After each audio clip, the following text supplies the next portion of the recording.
याद करिए, यही समाजवादी पार्टी थी, यही समाजवादी पार्टी थी जिसने बाबा साहब भीमराव अंबेडकर जी के नाम पर बनाए गए मेडिकल कॉलेजेस का नाम बदल डाला था, उनके नाम पर बनाई हुई संस्थाओं का नाम बदल डाला था। असीम अरुण हमारे समाज कल्याण विभाग के मंत्री है, कन्नौज के विधायक है, इस आगरा में एसएसपी के रूप में उन्होंने कार्य भी किया है। और जब इन्होंने मुझे जानकारी दी कि समाजवादी पार्टी ने पाप किया था, मैंने कहा उसी कन्नौज में जाकर के फिर से वहां के गवर्नमेंट मेडिकल कॉलेज का नामकरण बाबा साहब के नाम पर करेंगे। और बहनों और भाइयों, मुझे प्रसन्नता है कि हमारी सरकार ने बाबा साहब के नाम पर फिर से स्मारक वहां पर मेडिकल कॉलेज का नामकरण किया। बाबा साहब का महापरिनिर्वाण 6 दिसंबर 1956 को हुआ था। कांग्रेस ने दिल्ली में बाबा साहब का स्मारक नहीं बनने दिया, नहीं बनने दिया। कांग्रेस जब भी आई स्मारक बनाने की मांग होती रही, लेकिन कांग्रेस ने कभी भी स्मारक नहीं बनने दिया।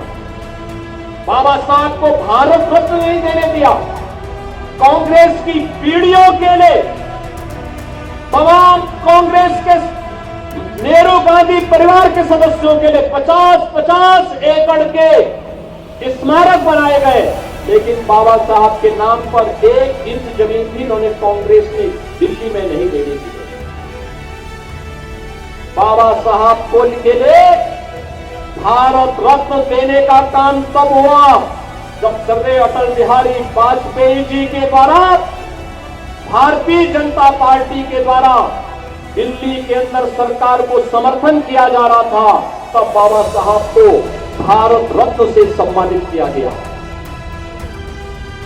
जब बाबा साहब को दिल्ली में स्मारक बनना था, कांग्रेस व्यवधान डाल रही थी। भारतीय जनता पार्टी के सहयोग से बाबा साहब का दिल्ली में भव्य स्मारक बन पाया।